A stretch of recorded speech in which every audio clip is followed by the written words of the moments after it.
Olá, seja muito bem-vindo ao primeiro episódio do Conversa Segura de 2025. Olá, pessoal, sejam muito bem-vindos de volta ao nosso podcast, que é o espaço perfeito para quem busca estar sempre atualizado com o que há de mais inovador em gestão, tecnologia e ações voltadas para a CIPAT e cultura de saúde e segurança no trabalho. Eu sou o Léo. É isso aí, eu sou o Pedro, e todo esse conteúdo é produzido pelo Wix, o sistema completo de gestão e execução do CIPAD, para impulsionar a cultura de saúde e segurança na sua empresa.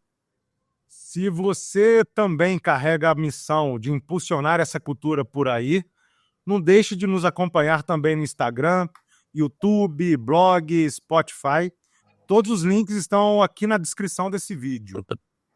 É isso aí. E hoje a gente está com o privilégio de conversar sobre um tema essencial para qualquer organização que deseja evoluir na saúde, na cultura de saúde, segurança, aprendizagem, cuidado, colaboração.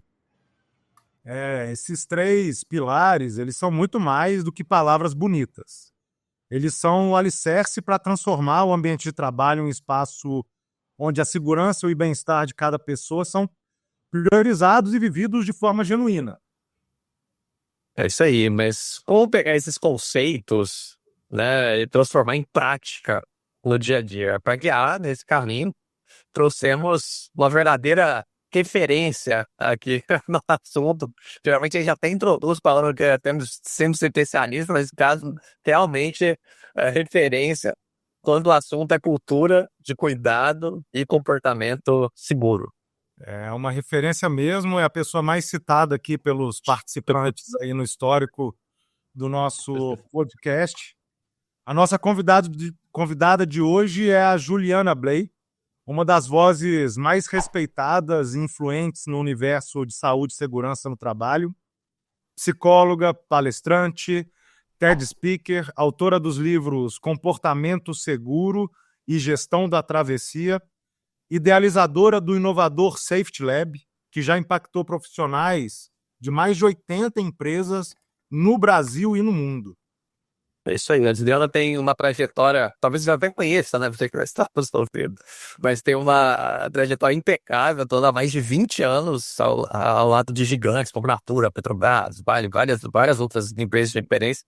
Seu trabalho é transformar empresas e líderes por meio de estratégias de aprendizagem, mudança de comportamento, inovação na cultura organizacional. Exatamente. Ela está entre as 10 maiores palestrantes do Brasil, famosa top 10, né?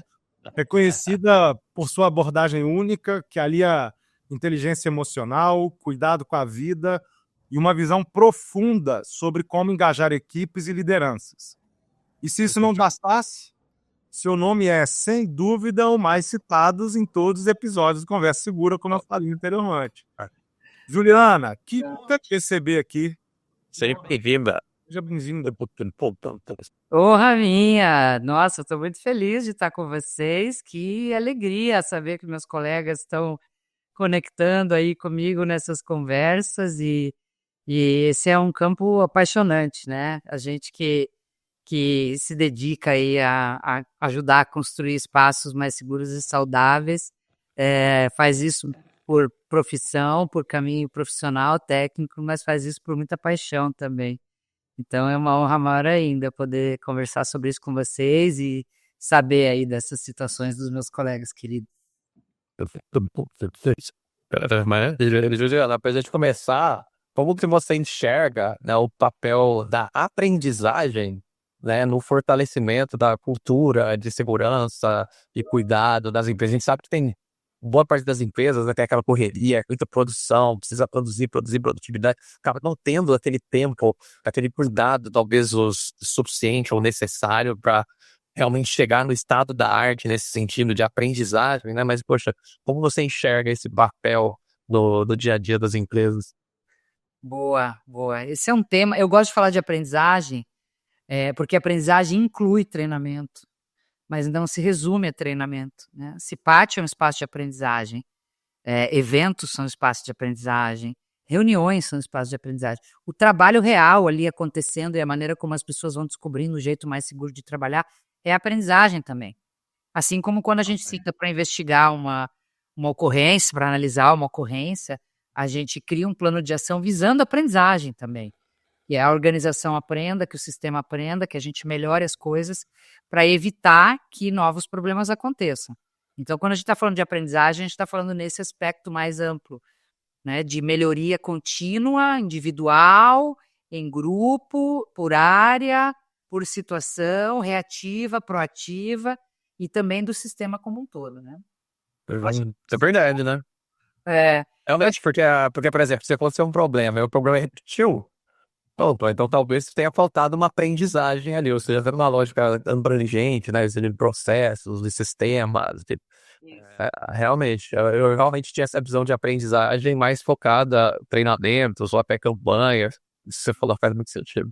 E tem um ponto que eu gosto sempre de destacar, porque ele ainda é um ponto de muita confusão, inclusive entre os especialistas, é da gente resumir tudo o que precisa acontecer na área de segurança e saúde como capacitação, aprendizagem e mudança de comportamento. Então, eu sou aquela psicóloga que está há 25 anos indo nas empresas dizer que não é tudo sobre as pessoas. Que é, sim, as pessoas fazem segurança, o comportamento delas faz segurança, os líderes tomam decisões, fazem segurança, sim, tudo isso é verdade, né? O universo de fatores humanos. Mas sem processos bem escritos, sem riscos bem gerenciados, sem um hardware bem construído, né? Sem condições concretas de trabalho, a gente também não... O comportamento humano não salva tudo. Ele é uma parte, ele é um ingrediente desse prato. Mas ele não é o único ingrediente do prato. E eu vejo muitos colegas nossos da área falando isso, de que se a gente mudar as pessoas, tudo vai se resolver. Não é verdade. Porque isso vira tanto culpabilização do acidentado, quanto abrir mão da responsabilidade do negócio sobre oferecer sistemas, processos e condições decentes de trabalho, né? Então, uma outra coisa importante a falar, concluindo sobre a aprendizagem, é que a aprendizagem é um dos motores da cultura de segurança, mas não é o único, não pode ser o único, porque não vai dar conta de tudo, né? Perfeito. Aproveitando esse gancho de que a aprendizagem é um dos elementos, né? Pensando em atividades práticas, o que você entende que as empresas poderiam proporcionar de atividades práticas, tanto do ponto de vista individual como coletivo, para incentivar o cuidado e a cultura de segurança e até outros elementos, quais você pode destacar, assim, além do aprendizado, que são muito relevantes para atingir esse objetivo, né, de mais segurança ali. Sim, a segurança numa indústria é um processo extremamente complexo, né, que envolve inúmeras variáveis, várias camadas, vários níveis. Então existem infinitos ingredientes que precisam entrar. Desde um EPI de qualidade disponível e confortável, né, a gente quer descobrir um jeito de fazer o trabalhador usar o EPI, mas a gente não se preocupa na gestão desse EPI, do conforto dele, da disponibilidade da marca, se cabe, né? Então a gente costuma errar no básico e aí bota na conta do comportamento de quem não usa, né? Mas se você for lá experimentar aquilo que você está proporcionando para a pessoa que trabalha com você, provavelmente você também não queira usar. Então, estou dando esse exemplo muito simples, que é para mostrar o nível de complexidade que a gente está dizendo. Então, o que se fala hoje, né, nas novas visões, né, que segurança não é a ausência de acidentes, mas é a construção de uma capacidade produtiva de produzir produtos, bens, serviços, enfim, lá no fim da linha, com uma boa gestão de risco, né? A capacidade de proteger as pessoas enquanto a gente produz. Então, é um infinito de coisas. Ações práticas. No campo da aprendizagem, a maioria das empresas médias para grandes tem um largo arsenal de coisas acontecendo em termos de aprendizagem. Tem CIPAT, tem evento, tem Abril Verde, tem Janeiro Branco, tem Setembro Amarelo, tem panfleto, folheto, brinde, mochila, treinamento obrigatório, NR, treinamento combate a incêndio, não sei o quê, tem um universo. Então, para as empresas menores, né, ou que ainda não se estruturaram a contento dentro do campo da segurança, a gente sugere que façam o básico bem feito, né? Uma boa integração, uma integração de segurança decente, que cuidem da gestão do EPI de uma forma empática, escutando o trabalhador, recebendo feedback, buscando, né, não só preço, mas também conforto, mas também usabilidade, o planejamento de um serviço, a liberação de serviço, análise de risco daquele serviço. Então, o basicão vai funcionar para influenciar as pessoas a terem comportamentos mais seguros. Elas vão aprender, vão ser conscientizadas, vão ser informadas, vão ter discernimento e vão começar a ganhar esse valor de que trabalhar seguro é inegociável, precisa ser inegociável. Nas empresas médias maiores, que por força de lei e também por força do próprio mercado, né, vem ganhando cada vez mais robustez no seu jeito de fazer gestão de risco, a conversa é outra. A conversa é será que não tem coisa demais? O que realmente está funcionando? Porque neste campo, pessoal, do influenciar as pessoas para fazerem segurança, eu escrevi isso no meu livro lá quase 20 anos atrás, o que a gente mais vê é psicologia de botequim, né? Então, mostrar foto de acidente faz o cara ter medo e botar o EPI. Mandando hard, contrata um personagem.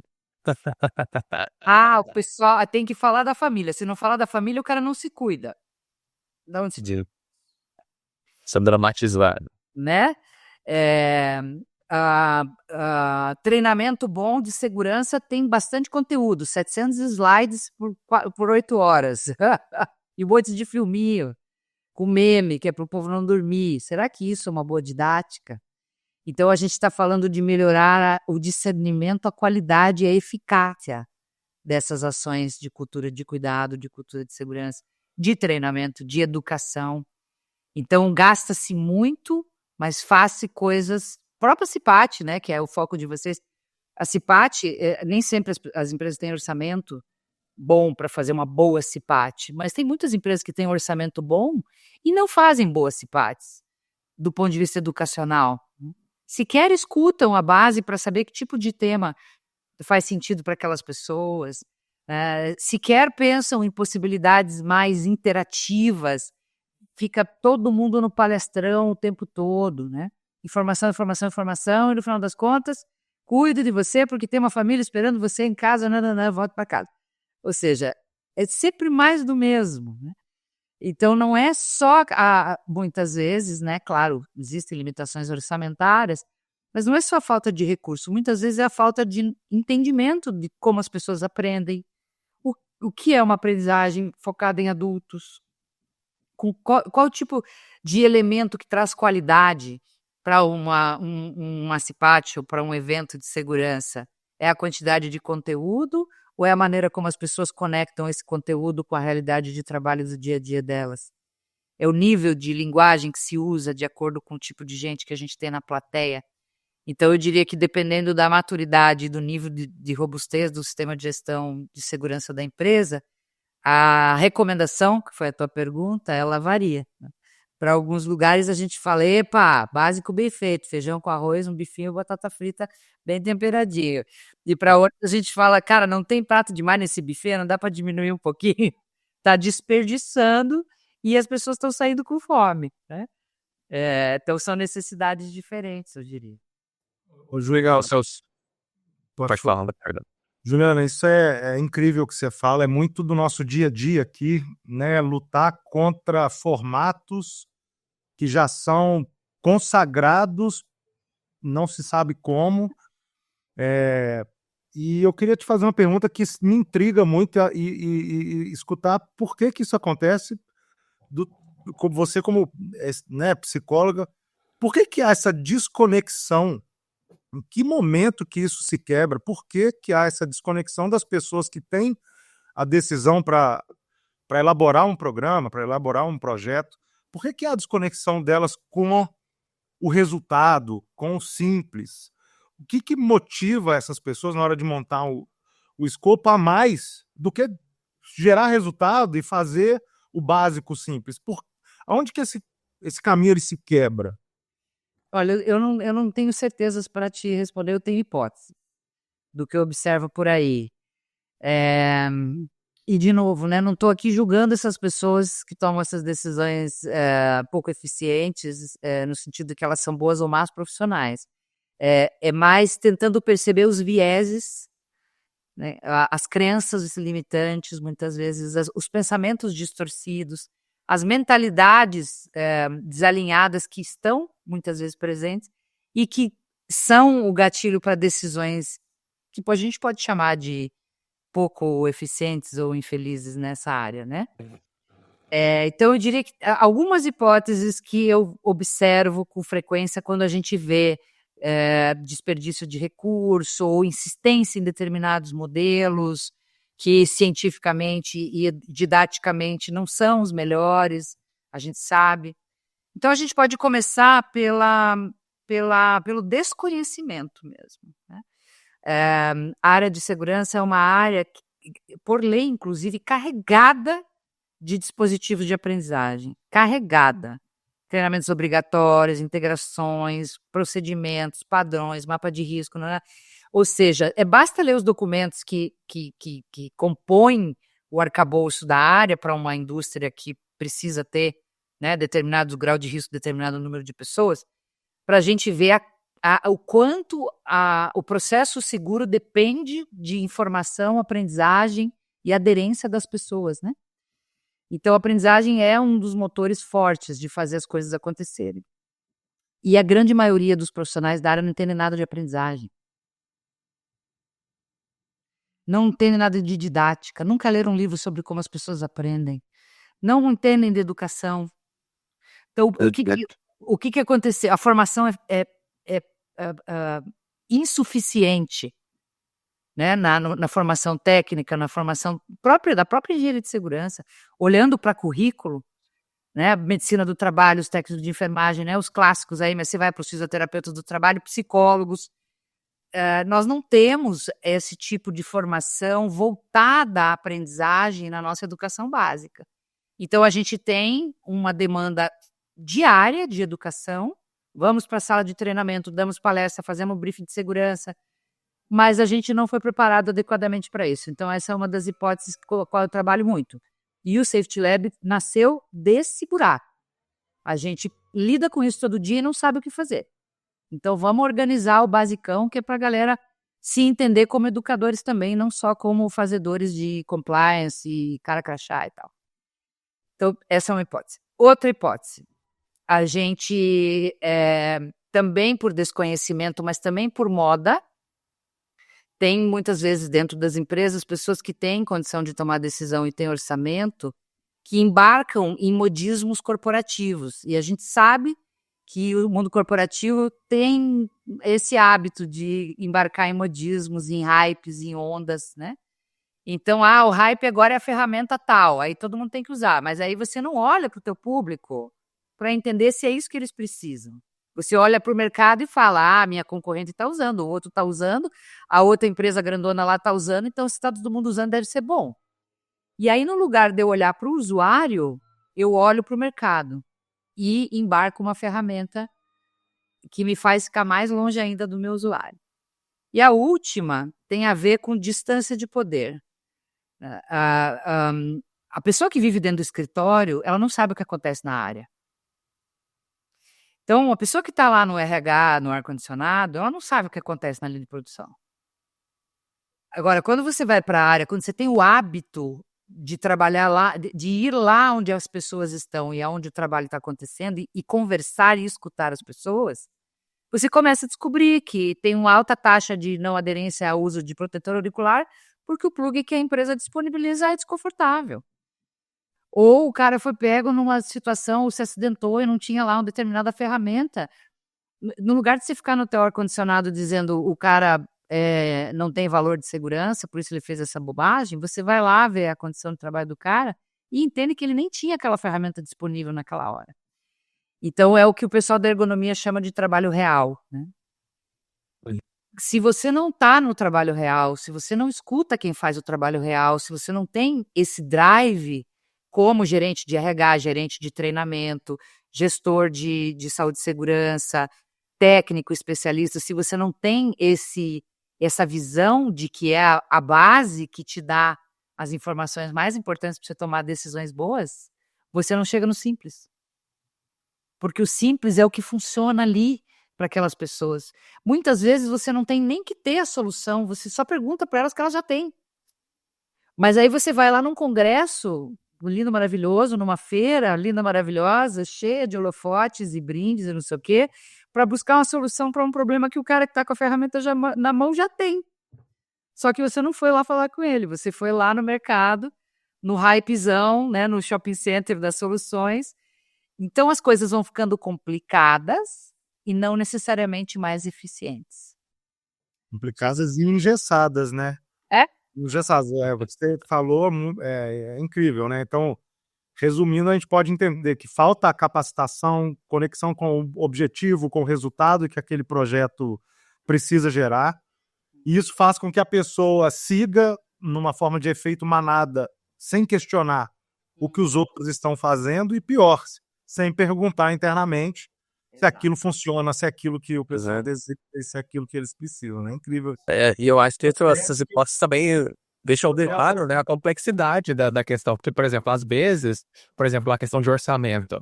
Poxa, orçamento, quem vai definir muitas vezes é um diretor. A pessoa, tipo, tá muito longe da vida real ali da operação. Ah, não, isso aqui é gasto, isso aqui... Não, compra os EPIs todos desse jeito mesmo, nesse fornecedor mais barato. Bora cortar custo, aumentar o lucro, sabe? Mas ele não consegue enxergar a cadeia toda, que daí depois teve um acidente e pronto, já foi a economia dele ali, acabou com a família e tal, né? E, poxa, realmente é uma complexidade muito grande até para resolver isso, porque no final das contas é um problema cultural, né? É um problema cultural, como todo problema cultural é complexo de resolver, né? Enfim, eu fico pensando assim, poxa, legal, o colega técnico de segurança aqui que está nos ouvindo e, poxa, trabalha numa dessas empresas que não dão tanta atenção ou não estão tão preocupadas, poxa, de bem de cima, essas ordens limitantes de fazer realmente um trabalho de excelência. Daí eu fico até pensando assim, poxa, que sugestão que a gente pode dar para ele conseguir criar esse ambiente, essa cultura, né, de excelência interna? Será que ele consegue dar esses primeiros passos? Se sim, que dicas que a gente poderia dar para eles aqui? Para quem está... Deixa eu só fazer um adendo que não é exatamente só um problema cultural, é um problema sistêmico. É verdade. O sistema inteiro, aonde tem cultura, mas tem outras coisas também, né? Interesses, resultado, mercado, crise econômica, crise política. Tem muitos afluentes nesse rio aí e que mudam a vela do barquinho da organização, muitas vezes, para direções menos favoráveis à segurança, que é a direção do custo. Pô, corta custo. Beleza, vamos corta até onde não pode. De repente morre alguém. Oh, meu Deus, teve uma fatalidade. Aí eu sei. Vamos olhar as raízes disso, né? Da onde, como é que nós produzimos essa fatalidade? Então a gente vai ver que tem muitas variáveis no tabuleiro, não é só a cultura, claro, é importante, mas tem muitas variáveis nesse tabuleiro e todas elas vão confluir naquela ocorrência. Por isso é tão complexo o nosso trabalho, de compreender porque as coisas acontecem, de ajudar a empresa a estar mais proativa, de ensinar os líderes a tomarem decisões mais seguras, porque eles estão longe da operação, mas a caneta deles vai influenciá-la na ponta de alguma forma, né? E muitas vezes eles não pararam para se dar conta disso ainda. Esse accountability, né? Essa capacidade de ser responsável. Quando eu estou lá numa posição de vice-presidência e falo, agora a meta do momento é cortar custo. Não quero saber nem como nem aonde. De um lado você tem uma motivação favorável, que é salvar o negócio, manter o negócio íntegro do ponto de vista financeiro e tal, mas esse mesmo comando pode ter consequências terríveis de outro lado, né? Ambientais, sociais, humanas, enfim. Mas aí a pessoa está numa empresa que ainda está subindo a ladeira, né? E eu diria que acho que essa é a maioria essa é a maioria dos técnicos de segurança do Brasil, infelizmente, engenheiros alguns. Sim, temos empresas muito parrudas com bastante história para contar de evolução, mas que ainda tropeçam em pedrinhas pequenas, né? Então é realmente um campo de muito desafio. A gente tem que ser muito apaixonado para ser feliz nesse campo.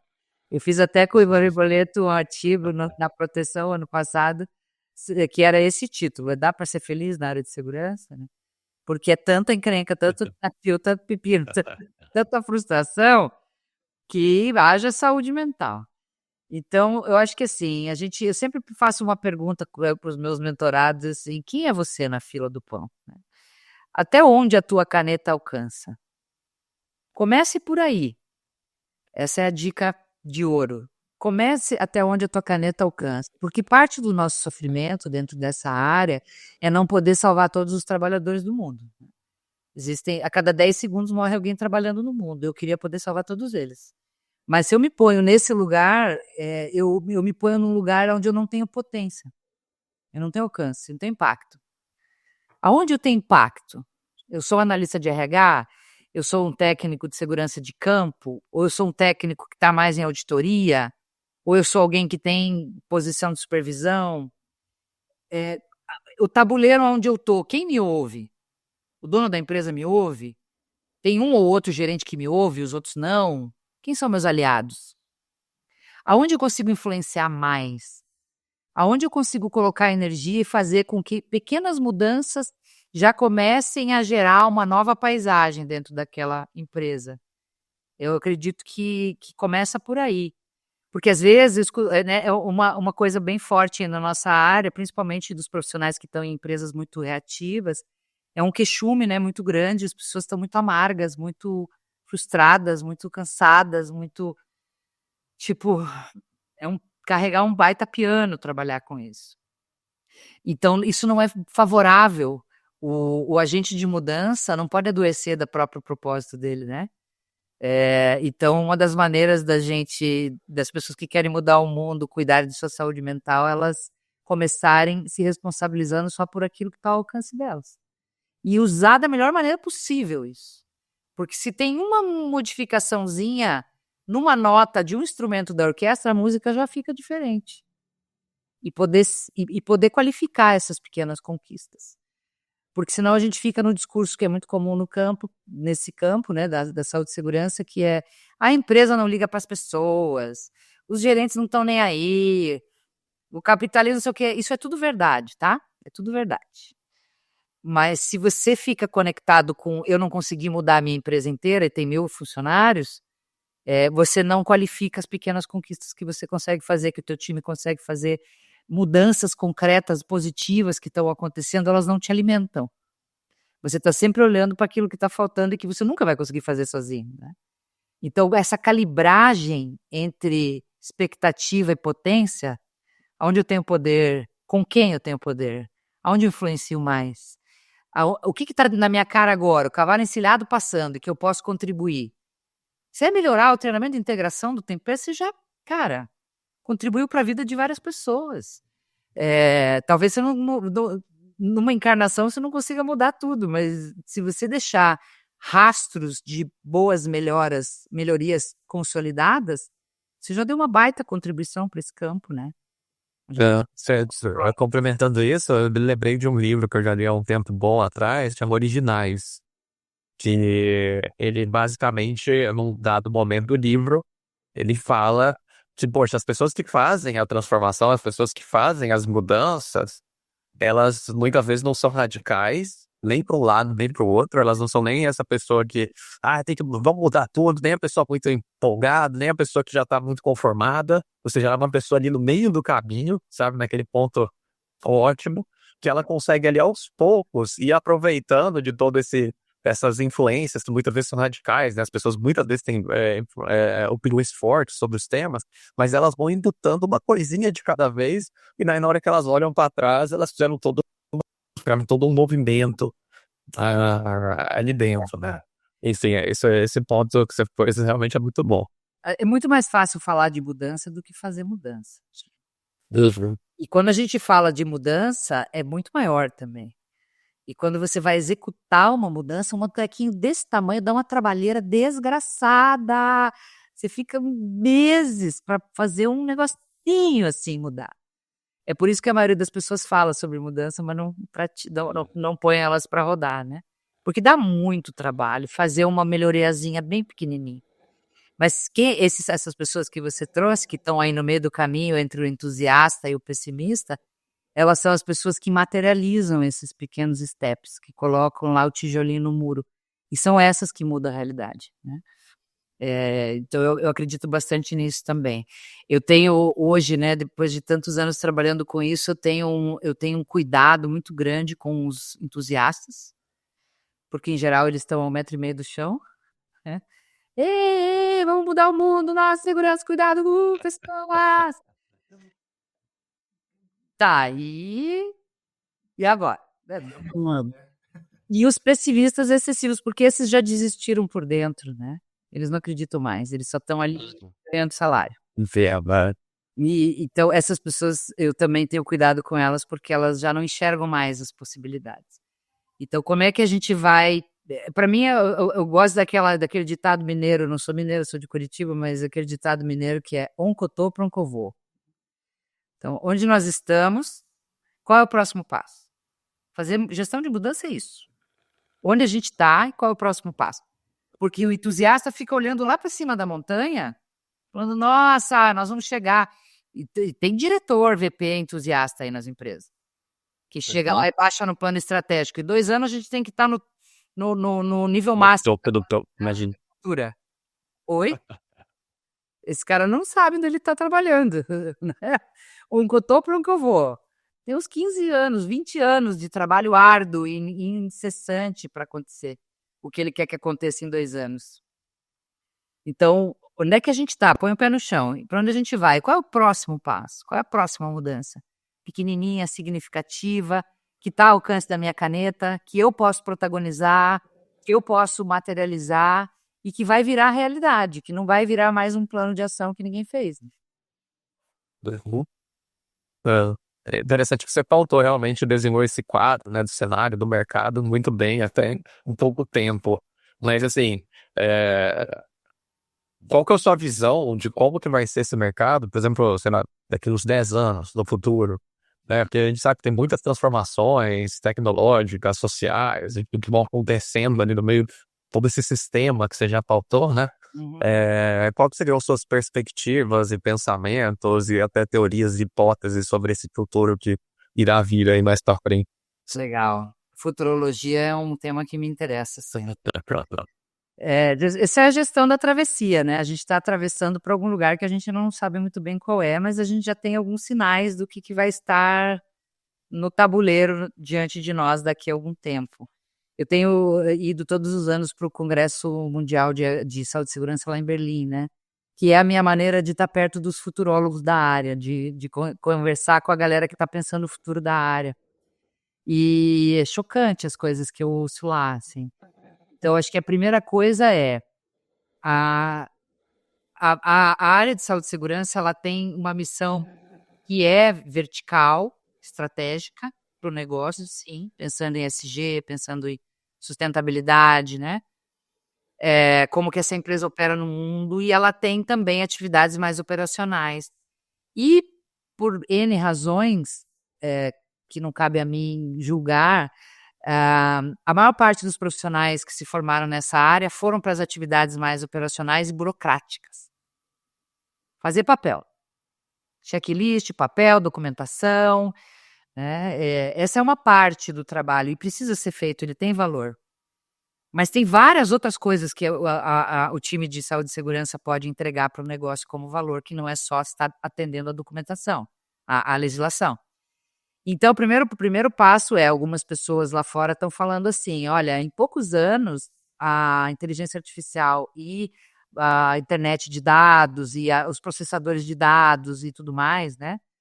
Os machine learnings, eles vão fazer toda essa parte documental para nós. Então, o profissional de saúde e segurança que for agarrado na papelada, vai precisar descobrir como ficar relevante nos próximos anos. Para que serve pagar o salário dessa pessoa? Para fazer papel? Mas a tecnologia vai fazer papel.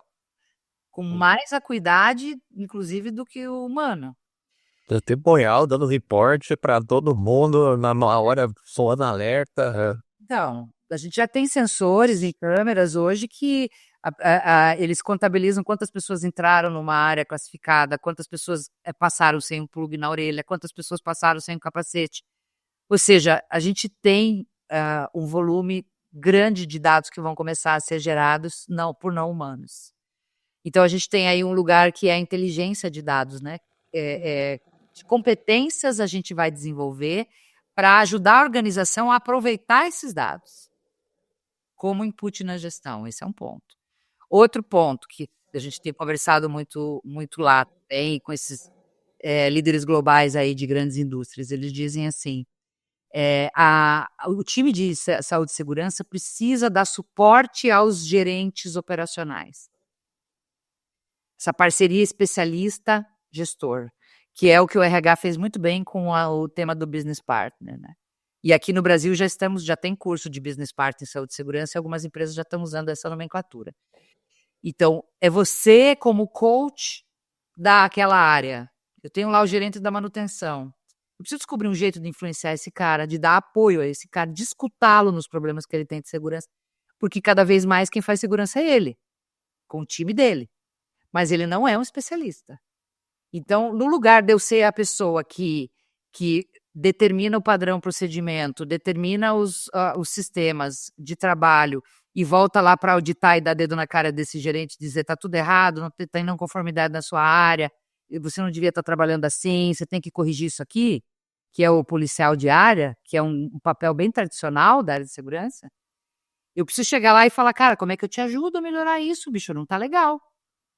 Quais são os problemas que você tem? Vamos para a área junto? Vamos descobrir, vamos olhar, vamos escutar as pessoas, vamos analisar o sistema, vamos tirar as ferramentas que não estão servindo. Deixa eu te ajudar a escolher os melhores dados para poder gerenciar a segurança da tua área. Puxa, teve uma ocorrência aqui, deixa eu te ajudar a entender o que aconteceu para você tomar decisões melhores no futuro.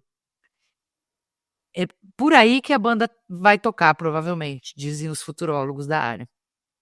Então, como é que a gente pode, como especialistas, trabalhar mais parceiro do negócio? E não só como auditor interno, não só como a figura que só aparece quando é para dar carteirada, interditar a área e analisar a ocorrência. Ou fica dando aqueles treinamentos de integração com 700 slides, que a pessoa sai dali e não lembra nem o telefone de emergência. Ou seja, trazer inteligência para o processo, ser um conectador de áreas, mostrar para o negócio que tem gente preparada ali para ajudar os gestores operacionais a tomarem decisões mais seguras, reportar para cima estrategicamente um cenário mais interessante, né? Hoje em dia a gente continua no reporte de culpados, né? Ou reportando só indicador reativo, só taxa de acidente, taxa de frequência de gravidade. A gente não propõe coisas para o negócio, né? Quais são os indicadores positivos, proativos? Aonde que a gente vai botar o foco de segurança no próximo ano? São raros os executivos de saúde e segurança que vão lá para cima e falar isso. Olha, a gente precisa esse ano focar em tal. Tanto é que, infelizmente, né, uma grande quantidade de grandes indústrias no Brasil tem fatalidades anuais. E eu tenho a infelicidade de participar dos eventos onde essas fatalidades são discutidas, muitas vezes com o CEO, com o VP, com diretoria. E aí, pronto, tem um elefante na sala. Temos 4 fatalidades, temos 5 fatalidades no ano passado. O que vamos fazer? Raramente eu vejo uma área de segurança que chega com uma agenda parruda, assim, estruturada, dizendo, olha, precisamos olhar para isso, precisamos lidar com isso, que influencia para cima. Raramente a gente tem isso. A gente chega lá dizendo como é que a gente se protegeu juridicamente, em quem a gente botou a culpa, e um plano de ação de 200 ações, a maioria delas que enxuga gelo, não resolve de fato o problema. Ou seja, a gente não ajuda a alta cúpula a aprender com os temas de segurança. Então, pensando nesse futuro, né, nas indústrias globais. Aí tem um último desafio que eu quero colocar, que eu tive na França fazendo um curso com o Lecoz agora em novembro, sobre o futuro da segurança, segurança século XXI. Tem um outro desafio que a gente tem, que ele aborda muito bem, que é a excessiva terceirização, a pulverização do CNPJ. Então, se tiver um acidente como o Macondo, né, Deepwater Horizon, lá da BP, sonda que estava a serviço da BP, tinha mais de 15 CNPJs envolvidos naquela ocorrência. Os acidentes hoje não têm um patrão, eles têm vários. Dependendo do cenário, e em cenários de organizações complexas, como óleo e gás, mineração, siderurgia, energia, né, atividades de alto risco, você tem 4, 5, 6 CNPJs envolvidos ali. Então, aumenta o desafio do especialista em conseguir demandar aprendizagens, melhorias e responsabilidades para todos esses CNPJs. Porque basta botar a culpa na empresa do outro. E aí isso não vira agenda na minha empresa. Tá? Eu não preciso melhorar meus treinamentos, eu não preciso melhorar o tipo de tecnologia que a gente usa, eu não preciso contratar mais gente porque está faltando pessoal. É fácil, nesse contexto de alta terceirização, é fácil jogar, com perdão da expressão, o cadáver no terreno do vizinho. E as empresas fazem isso também. Então, o profissional de segurança daqui para frente, ele vai lidar cada vez mais com essa interconexão de CNPJs. Então, ele vai precisar ainda mais ser um articulador, ser um agregador, ser alguém que costura politicamente as coisas. Eu não estou falando de partidarismo, falando politicamente no campo do poder mesmo, das relações, das costuras internas, das parcerias. Porque não vai, essa organização tradicional, um patrão, o SESMIT e os empregados, ela já praticamente não existe mais. Tá numa linha de produção, você tem 4, 5, 6 fornecedores de mão de obra ali. E aí, como é que você cria trabalho seguro com tantos players juntos, sentados na mesa, né? Então, você percebe que a maioria dos desafios envolve habilidades não técnicas. Habilidades humanas, sociais, comunicacionais, relacionamento, foco em pessoas. E percebe o tamanho do problema que a gente tem na nossa formação básica? As pessoas ainda estão fazendo formação para cuidar de papel e ser policial de área? E achar bonito isso ainda? A gente já conversou bastante, eu já arrisco até dizer que esse episódio, com tudo isso que foi falado, tá, pelo menos na minha opinião, obrigatório para todo mundo ouvir, para todo mundo da área entender e se atualizar, até para não ser pego de surpresa, né? Porque essas transformações, quando aconteceu, já demitiu, já contratou, já foi, e já era, né? E daí, poxa, a pessoa precisa ser pega de surpresa, ela precisa realmente entender esses detalhes. Que apesar das complexidades, até de formação de um bom técnico, um bom engenheiro de segurança do trabalho, porque, poxa, a pessoa precisa ser praticamente formada em psicologia, praticamente formada em direito, praticamente formada em gestão, pô, já é muita coisa, muita necessidade, né? Ainda tem mais essas que vêm aí pela frente, pelo futuro, para coroar. A boa notícia é que hoje a gente já tem acesso a capacitações menos conteudistas. Então, para você lidar bem com pessoa, você não precisa fazer faculdade de psicologia. 2 ou 3 cursos online bem bons já resolvem, ajudam você. É verdade. Ou seja, a gente está cada vez menos focado em informação e cada vez mais focado em capacidade de ação. E essa capacidade de ação, ela é mais acessível. A gente tem inúmeros cursos e programas e plataformas hoje online e outros mentorias e coachings e etc. Que são formas de você refinar as tuas habilidades sem precisar fazer 5 anos de faculdade de psicologia, porque não é sobre isso. É verdade. Beleza. É isso, vamos pro ping-pong para finalizar aqui com chave de ouro. Léo, quer puxar a primeira pergunta? Vamos sim, é muito, muito especial esse podcast mesmo. Vamos lá. Um erro para não cometer na CIPAT. Atrelar a presença das pessoas a brinde. Usa prática. Comprando presença com mochila, boné e faca de churrasco. Realmente, a maioria é amada essa forma. Mas uma prática que você nunca mais quer deixar de lado em qualquer campanha, assim, que você às vezes é convidada, como, né, enfim, você acha que quando você olha, você fica encantada e recomenda para todo mundo. Fazer mapa da empatia escutativa dos usuários, dos participantes, antes de planejar o evento. Isso para mim é inegociável.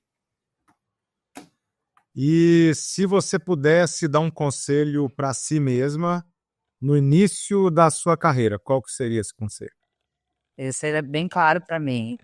Não insista em convencer gente que não se importa com as pessoas de que cuidar das pessoas vale a pena. Gaste energia com quem acredita que isso é bom. Isso. Maravilha. Um caso divertido que você já viu, seja alguma palestra que você deu, alguma cidade, algum evento, enfim, que, poxa, você nunca esqueceu desse caso esquisito, divertido. Nossa, tenho vários. Uma vez eu estava numa parada de manutenção e o pessoal, isso faz 20 anos, mais até. E aí tinha equipes de segurança que iam para a área fazer auditoria, né, para ver se o trabalho estava seguro, se as pessoas estavam seguindo o padrão. E aí quando eles pegavam as pessoas fazendo bobagem, eles montaram uma salinha e escura, tocava aquela música Carmina Burana, sabe aquela música bem de filme de terror? E tinha um slide de PowerPoint que rodava sozinho, só com foto de acidente, prego no olho, gente espacada na máquina, gente queimada, gente principada, gente atravessada. Todos os tipos de desgraça que você possa imaginar tinha foto ali. E o cara tinha que ficar, acho que meia hora dentro daquela salinha lá, na reciclagem de segurança. Nossa. Vai para aquele lado. Domos psicólogos da região. Dali.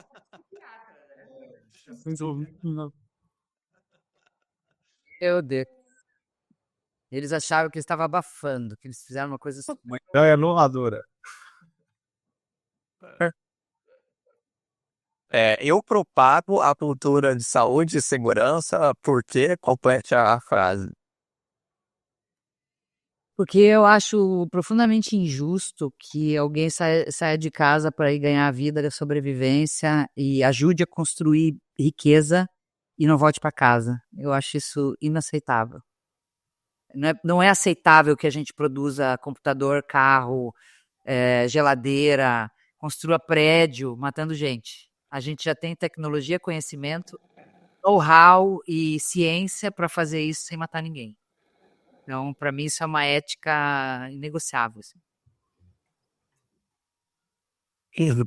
Não. Ô, Juliana, muito obrigado mesmo, né, por dividir tanto conhecimento, tanta inspiração. Mudança, né, envolve muita coragem, muita ambição, muita paixão, né? Recomendo para as pessoas assistirem a sua palestra do TED, que está lá no seu site. Você é prova viva desses elementos no que você fez na sua jornada pessoal, né? Naquela época que você deu uma pausa, né? Naquele momento. E isso realmente é muito inspirador e é muito útil para quem trabalha com segurança, que envolve de forma inerente ao processo a mudança ali em si. Então, muito obrigado por esse momento aqui. Eu tenho certeza que vai ser muito inspirador e ajudar muitas pessoas que assistirem, né, a esse episódio. De coração, muito obrigado. Nossa, eu agradeço demais. Adorei estar aqui com vocês. Adorei o papo e sempre gosto de contribuir nesses espaços onde a gente pode levar reflexões, né, que possam, de repente, ser úteis para as pessoas que estão nos ouvindo aí. Muito grato pelo convite. É isso aí. Muito obrigado por esse episódio todo especial que a gente fez. Eu realmente acho que tá cheio de ideias, insights bacanas que provavelmente, né, estão naquela espera do não sei que não sei, que a pessoa se surpreende quando eu pessoalmente sentir isso. E para você que está nos ouvindo, né, muito obrigado pela audiência, por estar aqui conosco até agora. Inclusive, se você quiser dar uma espiadinha no próximo episódio, que também tá imperdível, veja só. O recado que eu dou para os meus colegas é corram atrás dessa modernidade que está vindo em prol à saúde e segurança do trabalhador. Nós sabemos que as nossas normas, elas foram escritas lá em 78, de lá para cá poucas revisões tiveram, e é algo antigo, mas a gente não precisa se prender a isso. Nós temos que encontrar quais são as formas a gente acessar o colaborador e fazer com que ele tenha um comportamento seguro, visto que a grande maioria esmagadora dos acidentes eles são causados por ato inseguro.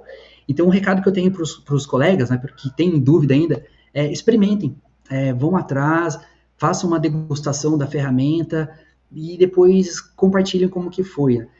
Claro que no começo tem aquele paradigma que tudo que causa uma disruptura do sistema tradicional assusta, mas os resultados eles são muito satisfatórios.